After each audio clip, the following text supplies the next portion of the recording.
Hello guys, welcome in my channel.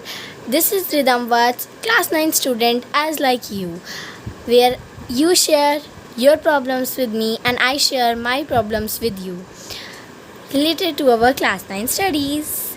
So today we are going to solve chapter 6 lines and angles of mathematics NCERT. सो आज हम लोग NCERT का chapter 6 की exercise solve करेंगे. सो उससे पहले हम लोग कुछ बेसिक्स जान लेते हैं चैप्टर के. जस्ट लाइक एक्यूट एंगल, वो एंगल जो 0 से लेके 90 डिग्री के बीच में होते हैं.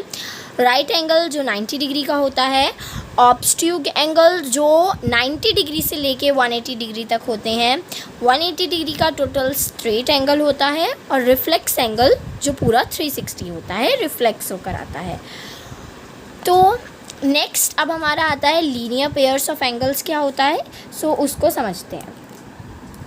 जस्ट लाइक आपका एक ये लाइन है, एक स्ट्रेट लाइन है and that is A and C. Okay, इसके बीच में एक पॉइंट है बी और यहाँ से एक रे निकलती है. स्ट्रेट एंगल पूरा 180 डिग्री का होगा. तो लीनियर पेयर ये कहता है कि कितने भी एंगल्स हों उन सब का सम क्या होगा, 180 होगा. Just like we can say angle A B D plus angle D B C is equal to 180. ये हमारा लीनियर पेयर होता है. चाहे फिर इसमें कितने एंगल्स हो जाएं, कितने सारी लाइंस आ जाएं, इन सब का सम 180 डिग्री ही होगा. ठीक है. अब हमारा एक और टर्म आता है vertically opposite.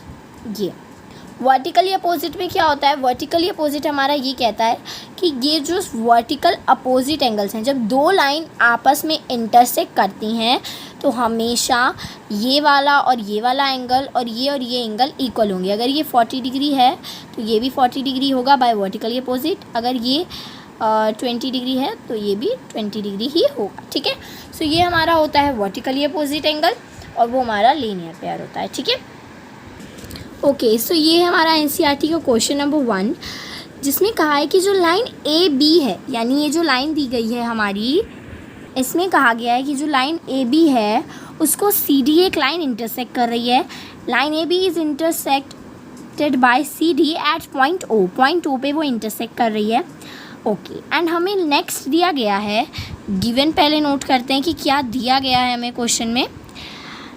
Angle A O C plus angle B O E is equal to 70 degree. ये हमें क्वेश्चन में दिया गया है.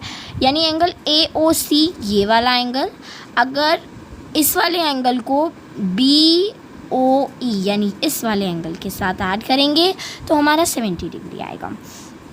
एंड हमें दे रखा है angle B O D is equal to 40 degree. हमें एक ये दे रखा है कि एंगल बी ओ डी यानी B O D that is in 40 degree. ठीक है. हमें फाइंड क्या करना है. अब हम नोट करते हैं कि what we have to find हमें करना है एंगल बी ओ ई की वैल्यू, यानी ये वाला एंगल की वैल्यू. और हमें फाइंड करना है रिफ्लेक्स एंगल सी ओ ई. बी ओ ई फाइंड करना है, रिफ्लेक्स एंगल सी ओ ई यानी ये वाला एंगल रिफ्लेक्स फाइंड करना है. आई होप आपको क्वेश्चन समझ में आ गया होगा. देखिए, एक क्वेश्चन को करने के कई सारे तरीके होते हैं. तो अब मैं आप लोग को उनमें से वन तरीका जो मुझे प्रेफर करता है या जो ठीक लगता है मैं वो आपको बताती हूँ. देखिए, इन दोनों का सम हमें दिया गया है कि इन दोनों का सम 180 है. तो अगर हम एक साइड पे लिख दें, सॉरी, इन दोनों का सम 70 दिया गया है हम लोग को, कि एंगल ए ओ सी और हमें दिए गए हैं बी ओ ई, कि इन दोनों का सम कितना है, 70 डिग्री है. ठीक है. इन दोनों का सम 70 है. अगर हमें इनमें से कोई एक पता चल जाए तो दूसरा भी पता चल जाएगा. अब वो एक कैसे पता चलेगा. देखिए, ये जो बी ओ डी है ये हमें 40 डिग्री दिया गया है ऑलरेडी, ये वाला. अगर आप देखें तो मे बी देखिए, अगर आप ध्यान से इसमें देखें तो B O D is equal to angle A O C. Why, vertically opposite angle. मैं वी ओ सी शॉर्ट में लिख रही हूँ. यानी ये वाला एंगल इस वाले एंगल के वर्टिकली अपोजिट है, क्योंकि ये और ये दोनों इंटरसेक्ट करते हैं. ये और दोनों लाइन क्या कर रही हैं, ये इंटरसेक्ट कर रही हैं. ठीक है. सो AOC पता चल गया है 40 डिग्री है, ठीक है, क्योंकि BOD भी 40 है।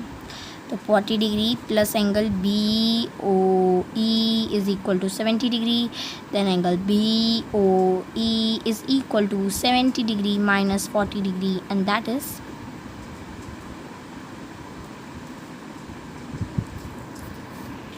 Is our 30 degree. तो देखिए हमें BOE फाइंड करना था, BOE हमारा आ गया है, ठीक है। अब हमें रिफ्लेक्स एंगल COE फाइंड करना है, हमारा BOE आ गया है, ठीक है। तो देखिए सबसे पहले हम लोग को COE को फाइंड करना होगा, फिर COE को हम 360 से माइनस कर देंगे, क्योंकि टोटल कितना होता है हमारा कंप्लीट एंगल कितने का होता है पूरा रिफ्लेक्स का कि 360 का, तो उनमें से COE माइनस कर देंगे तो हमारा रिफ्लेक्स एंगल COE जो है वो आ जाएगा, ठीक है। तो हमें इसको फाइंड करने के लिए सो इसको फाइंड करने के लिए मैंने क्या किया, AOC BOE इन सबको अगर ऐड करेंगे तो कितना आएगा 180, बिकॉज ये क्या है लीनियर पेयर और एक स्ट्रेट लाइन एंगल है। सो वही मैंने लिखा है AOC plus COE plus BOE, जिसमें हमें COE नहीं पता है। AOC जैसा कि मैंने बताया इक्वल है तो 40 डिग्री आ गया, BOE हमें अपनी फाइंड किया 30 डिग्री, और लीनियर पेयर के थ्रू ये क्या है 180। तो angle COE is equal to 180 degree minus 70, तो angle COE is equal to 110। लेकिन हमें क्या फाइंड करना है, रिफ्लेक्स एंगल COE, एंड जो कि होगा 360 degree minus 110 degree, and that is 250 degree. तो जो हमारे क्वेश्चन में दोनों चीज़ें पूछी गई थी वो हो गई। सो ये था हमारा question number 1। Now we have to start our question number 2। Okay, so this is our question number 2 कि जो लाइन XY है उसको एक लाइन M और N, ये वाली जो लाइन है हमारी MN, ये इसको इंटरसेक्ट करती है एट पॉइंट O पे, ठीक है। ये O पॉइंट पे ये इसको इंटरसेक्ट करती है। अगर एंगल POY, यहाँ पर एक PO एक रे है और इसके बीच में से POY अगर हमारा 90 डिग्री है, जैसे कि मैंने साइन बनाया 90 डिग्री का, तो हमें एक और चीज़ दी गई है कि जो AB है, A और B एंगल दिए गए हैं, इनका रेशियो है 2:3। तो बताइए कि एंगल C कितना होगा, यानी हमें ये वाला एंगल जो है उसको फाइंड करना है, ठीक है। तो देखिए अब हमें एंगल इन दोनों का क्या दिया है, रेशियो हमें इन दोनों का दिया है। तो अगर हम लिखें late A and B be 2x and 1x, क्योंकि हमने पहले पढ़ा है कि जब हमें रेशियो से निकालना होता है तो उसके साथ हम एक वेरिएबल ज्वाइन कर देते हैं। Angle POY is equal to angle POX, both are right angles ना, इधर भी 90 डिग्री इधर भी 90 degree, both are right angles, ठीक है। हमें एक का दिया गया है POC का। ओके, नाउ अब हम लोग क्या देखेंगे कि यहाँ पर अगर हम लिखें कि A plus B is equal to 90 degree, yes A plus B is equal to 90 degree, हम इस तरीके से कर सकते हैं। एक तो ये तरीका है कि फिर हम यहाँ पर अब क्या करेंगे कि 2x plus 3x is equal to 90 degree कर देंगे, तो हमारा यहाँ पे 5x is equal to 90 degree हो जाएगा। Then x is equal to 90/5, then 5 1 ज़ा 5 एंड आफ्टर दैट 5 8 जा, तो x इज़ इक्वल टू 18 आ जाएगा, ठीक है। तो अब हम यहाँ पे a की वैल्यू निकालेंगे, तो 2 × 18, बिकॉज हमने 2x माना था ना, तो इनके बीच में मतलब मल्टीप्लाई है। b की वैल्यू निकालेंगे तो 3 × 18, तो यानी यहाँ पे 54 एंड यहाँ पे 36। हम एक तरीके से और भी कर सकते हैं अगर ये 90 डिग्री वाला नहीं करना है, क्योंकि कई बार ऐसा होता है कि POX तो दिया ही नहीं गया है, 90 डिग्री है, तो मतलब किस तरीके से माना।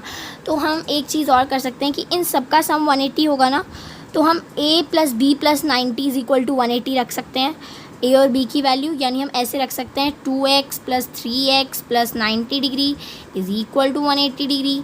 दैन इसमें ये भी 5x हो जाएगा, 90 को उधर भेज देंगे तो 180 डिग्री माइनस 90 हो जाएगा, तो nx इज इक्वल टू कितना आएगा, वही 90/5 आएगा। तो कैसे भी फाइंड कर लीजिएगा, वैल्यू एक ही आएगी, ठीक है। तो अब हमारे A और B आ गए हैं, यानी ये हमारा A और B आ गया आराम से।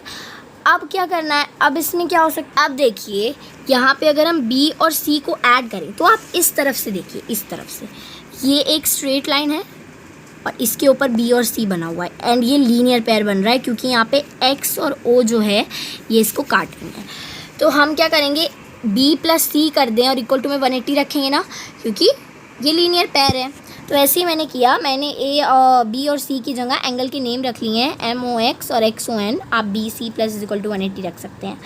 देखिए b की वैल्यू यानी MOX की वैल्यू हमने निकाली अभी 54 प्लस XON यानी c की वैल्यू हमें नहीं पता है, इज इक्वल टू 180। 54 प्लस का था, उधर जाके माइनस का हो गया, इसको माइनस कर देंगे तो XON इज इक्वल टू 126 आ जाएगा and XON is equal to C, क्योंकि वही C है, उसको नेम दे रखा है बस, तो C is equal to 126। So that is our answer. ये था क्वेश्चन नंबर 2 का आंसर। क्वेश्चन नंबर 1 का आंसर। तो आई होप आपको क्वेश्चन नंबर 1 एंड 2 समझ आए होंगे। वीडियो बहुत ज़्यादा लेंथी ना हो जाए इसीलिए मैंने सिर्फ आज की वीडियो में 2 ही क्वेश्चंस एक्सप्लेन किए हैं। फिर नेक्स्ट वीडियो में हम लोग नेक्स्ट 2 पढ़ के अपनी एक्सरसाइज को फिनिश करेंगे। So I hope you like my video. Please like the video and subscribe the channel. मेरे चैनल पे आपको बहुत सारी स्टडी वीडियो मिलेंगी, so you can visit on my channel and bye bye. Keep learning.